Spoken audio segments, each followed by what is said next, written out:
안녕하세요, 동원사주 여러분. 자, 이번 시간에는 본 남편과 해로하기 힘들다, 그죠? 일부 종사하기 힘들다는 뜻이 되겠습니다. 자, 요즘에는 뭐 이혼이 하도 많아서 이혼 안 한 사람이 오히려 이상할 정도가 된 세상이 됐죠. 아무튼 자, 본 남편과 해로하기가 힘든데, 그러면 여명에서 어떻게 내 사주가 구성이 됐을 때 이런 현상이 일어나는가, 이게 많아요. 이 예가 굉장히 많은데 그냥 우리가 특징에서 한 5가지로 제가 요약을 해 놓은 겁니다. 이외에도 많아요, 그죠? 우리가 뭐 성격 차이다, 뭐 그 다음에 뭐 이런 거 있지 않습니까? 너하고 나하고는 맞질 않아, 뭐 니네 집안과 우리 집안 뭐 정략이다. 아무튼 뭐 여러 가지 이유가 있는데 그 여러 가지 이유를 여기다 다 설명드릴 수는 없잖아요, 그죠? 들어오는 대운과 들어오는 세운과 또 들어오는 월운과 일운도 있고 시운도 있고, 그 내 사주에서 그 어떻게 영향을, 그 관성이 어떻게 자리하고 있는지, 이런 것들을 일일이 그 수십만 가지를 여기다 예를 들을 수가 없기 때문에 제가 보통 한 5가지로 요약을 해 봤는데, 여러분들이 사주를 보면서 참고를 하셨으면 좋겠어요. 자, 본남편과 해로하기 힘들다. 첫 번째입니다. 일시에 내 사주가 이렇게 있지 않습니까? 이렇게 일과, 그죠? 시에, 이렇게 일시에 형충을 갖고 있으면, 일시에 흉사를 놓고 있으면 거기다가 관이 무력하다는 거예요. 일과 시가 흉사를 놓고 있는데 그 관이, 내 남편이라는 관이, 관성이 무력하게 되면 어떻게 되느냐 이거죠. 그러면 남녀를 불문하고, 일시는 자기 자신과, 그죠? 그리고 부인과, 그리고 가족, 자식, 일시가 결국 뭐예요? 자와 처의 그 가정궁이 되는 겁니다. 그 가정궁에 흉살이 있게 되면은, 흉살이 놓이게 되면은 남편이 무력해져서, 그죠? 본부와 해로하기 힘들다고 보게 됩니다. 일과 시가 형충이 되는 거예요. 형충이 되면 뭐 예를 들어보면 이거예요. 우리가 배웠잖아요. 인신충이 있겠네요. 이렇게 인신충. 이거는 이렇게든 상관없잖아요, 그죠? 그 다음에 사해충. 자, 육충을 배우셨지 않습니까? 거기다 갖다 대면 되게 됩니다, 그죠? 사명을 놓을 수도 있겠죠, 그죠? 축술미 사명인데 이형도 되지 않습니까? 인사신이 있으면 여기에, 물론 인사신을 다 갖췄다면 이 사람이 대단한 사람이죠. 이런 사람들은 형권을 잡으면 좋다고 그랬습니다. 여기에 이렇게 인사를 놔도 된다는 얘기죠. 인신충을 놔도 사신합도 되지만 사신충도 되지 않습니까? 이렇게 이충이죠. 이건 사명인데 이렇게 2개 있으면 이충이잖아요. 요렇게도 충, 요렇게도 충, 요렇게도 충, 그 다음에 요렇게도 충, 그죠? 이렇게 되잖아요. 그걸 우리는 이충이라고 한다. 여기에 일시가 형충이 된다면 어떻다고요? 거기다가 남편 되는 관성이 백호살을 놓는다든가, 그 다음에 부인으로서는 과습살을 놨다든가, 또 공망살을 놓게 되면은 부부해로가 난득하다, 난해하다. 특히 고란살에다가 관살이 무력하면은요, 본남편과 이혼하고 고독하게 살아보거나 아니면은 재혼을 하게 된다, 이렇게 보시면 되는 겁니다. 일과 시는 어떻다고요? 내 가정궁이라고요. 남자 여자를 다 떠나서 남녀를 불문하고 일과 시는 내 가정궁이 되는데, 그 가정궁에 그 흉살을 놓게 되면, 흉살이라고 하는 것은 뭐예요? 충을 놓게 되는 거죠. 형을 놓게 되는 거 아닙니까?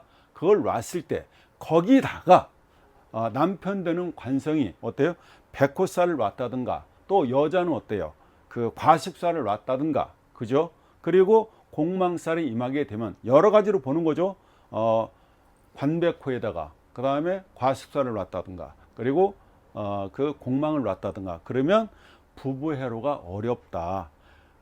그리고 특히나 고란살, 여명 같은 경우는 고란살이 나오는데 고란살 여부는 어떻게 본다고요? 연주를 기준해서 보게 되는데 방합으로 본다고 그랬습니다. 그러면은 예를 들어서 이 사람이 해자축을 놨어요. 해자축을 놓게 되면 여명 입장에 있으면 여기 진술축미가 앞에 오는 게 그죠? 과숙살이 되지 않습니까? 해자축을 놨다면 여기가 해자축을 놨다면은 그죠? 이 사람 뭐예요? 과숙살이 요 어딘가 있다는 얘기입니까? 있다는 얘기가 되죠? 그러면 어때요? 본부 해로하기 힘들다 이런 뜻이 되겠습니다. 지금 이 사람이 술을 놨다고 가정을 했을 때 형까지 겹친다고는 어때요? 축술형이 되겠네요. 여기가 축이 됐든 여기가 술이 됐든 여기가 술이고 여기가 축이 됐든 그죠? 여러분들이 생각이 오죠? 오지 않습니까? 그래요. 그렇게 해서 연결해서 여러분들이 사주를 분석하면 되는 겁니다. 그래서 이런 경우에는 본부 해루가 좀 어렵다 이런 얘기가 되겠습니다. 형충 그러니까 흉살을 놓게 되면 거기다가 남편이 백호살을 놨다. 백호살 아시죠? 갑진 무진 이렇게 쭉 나가는 거 있지 않습니까? 그 7개가 있죠. 그거 다 여러분들 외워야 되는 거예요. 그래야지 이때 이렇게 써먹지 않습니까? 그죠? 두 번째는 상관태왕의 관이 부족하면 그러면 이런 경우가 있네요. 이렇게 우리가 그려볼 수 있죠. 이렇게 이렇게 됩니다.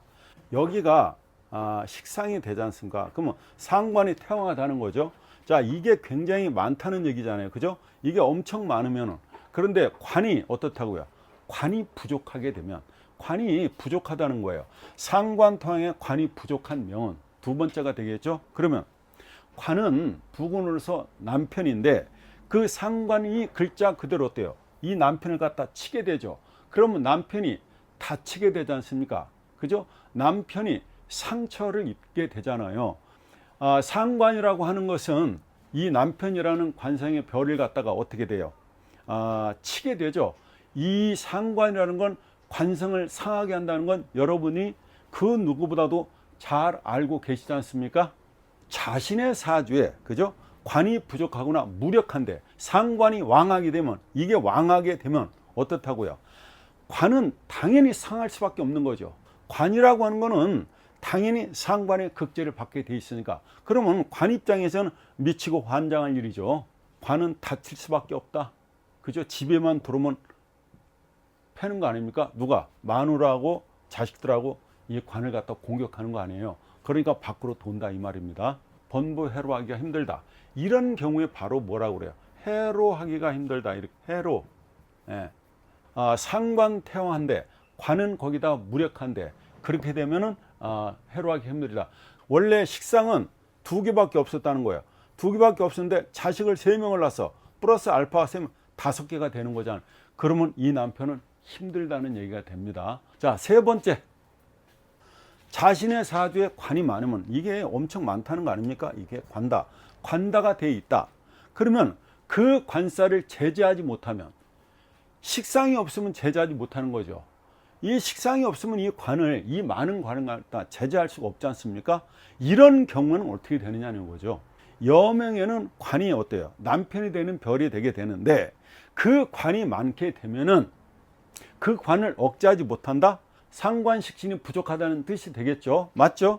이 남자가요, 나를 갖다가 어때요? 찝적된다고요, 찝적. 나를 갖다가 유혹한다고요. 그죠? 그게 많게 된다는 얘기입니다. 왜? 내가 상관식신이 있으면 이걸 갖다가 극제를 하는데, 그래서 내가 그 어떤 찝적거림, 아니면 무시당하는 거죠. 이게 관이 많다는 얘기는 나를 와라가라 하는 거 아니에요? 나를 귀찮게 하는 거 아니에요? 그죠? 맛있는 거 사주러 산다 갔더니 벌벌 일 없는 거 사준 거랑 똑같은 겁니다.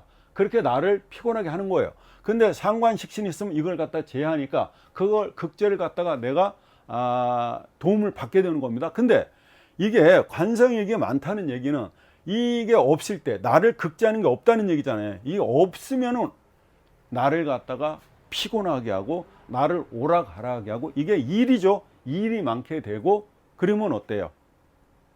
유혹이 되는 겁니다. 이게 유혹. 이게 말을 갖다가 빼어나게 하는 사람이 어때요? 유혹을 한다는 거예요.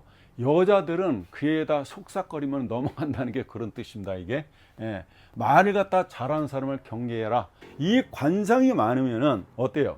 이 관상을 갖다 극지하는 식신상관이 있을 때 내가 보호를 받게 되는데, 이게 이 극지하는 제지하는 힘이 없게 되면 남자들이 좀 나를 갖다가 살짝만 해도 어떻게 넘어올 것 같고, 좀 뭐 한 번만 더 하면은 이렇게 나한테 그 식사라도 뭐 커피라도 먹을 수 있는 그런 어떤 여지가 있다고 판단하는 겁니다, 이 남자들. 그래서 자꾸 찝쩍거리고 유혹을 하게 되는 거예요.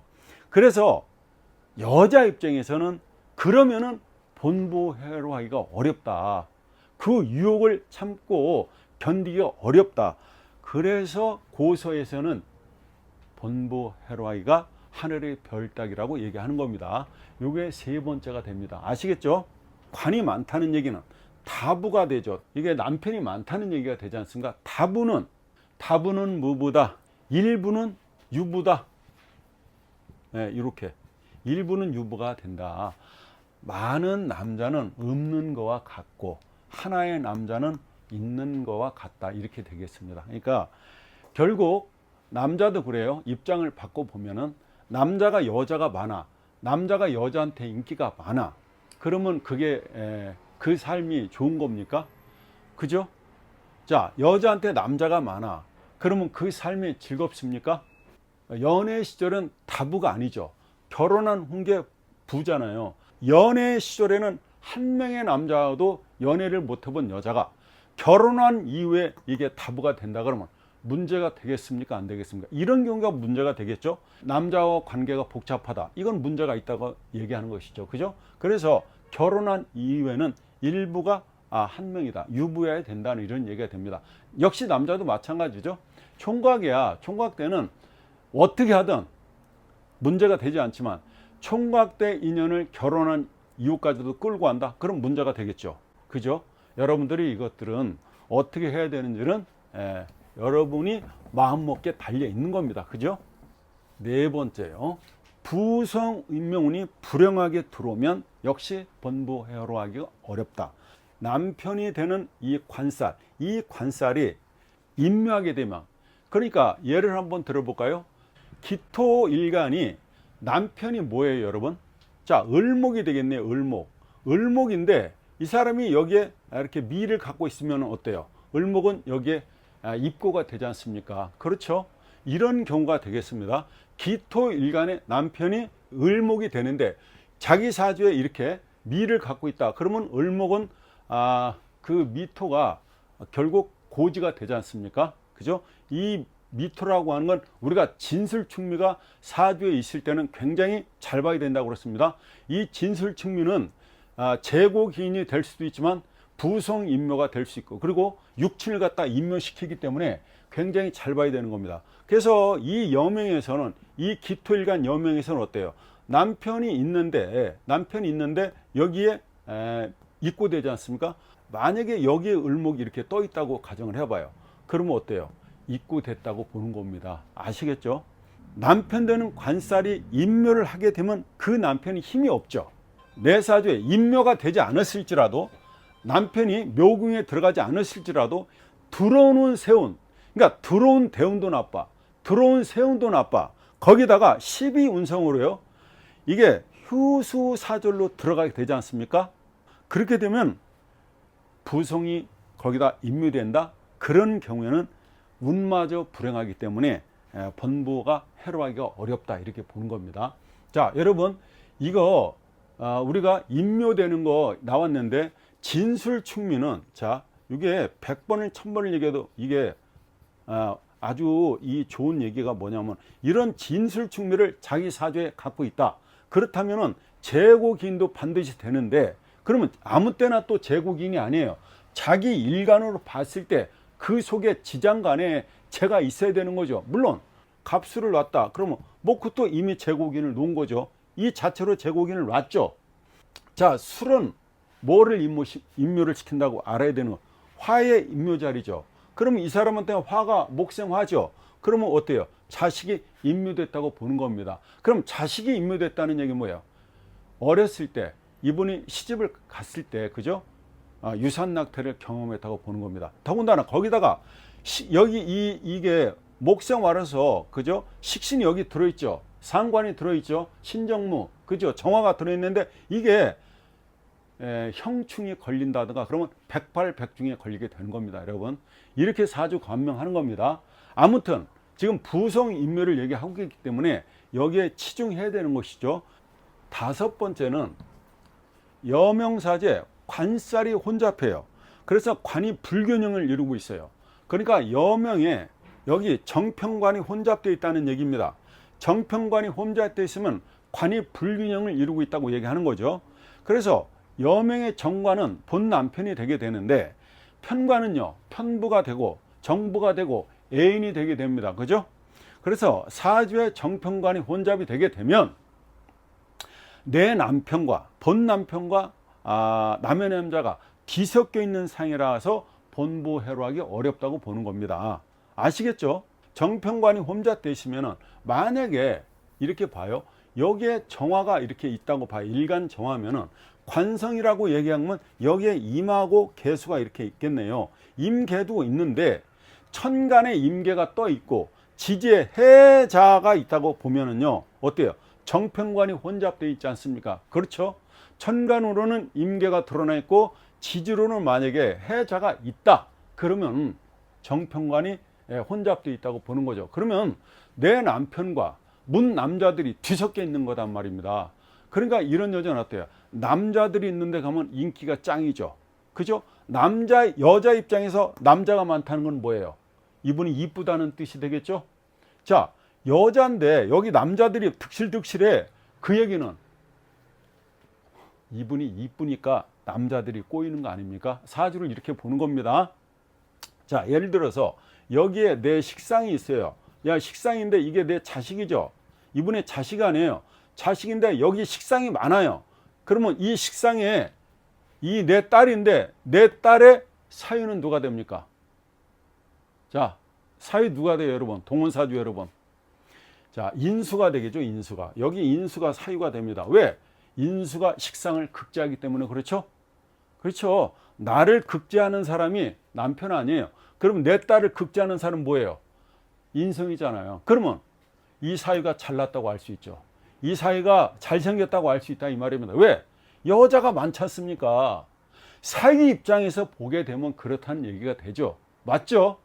사위가 잘생겼으니까 여자가 많은 거 아니에요. 그러면 내 딸이 어때요? 이쁘다는 뜻이 됩니다. 그러면 당연히 이쁘면 남자가 많이 있겠죠. 여기서 이렇게 보면 내가 이쁘니까 남자가 많은 거잖아요. 다 이런 식으로 돌려보면 안 맞는 게 없습니다, 여러분. 동원사주를 애청하시는 여러분, 나는 신왕한데 관살이 없으면, 나는 신왕한데 비겁이 많다는 얘기가 되겠습니다. 또 인수로 비겁을 생해주죠. 근데 나는 일단 신왕한데 관살이 약하게 되면 관살을 무시하게 되는 거죠. 그죠?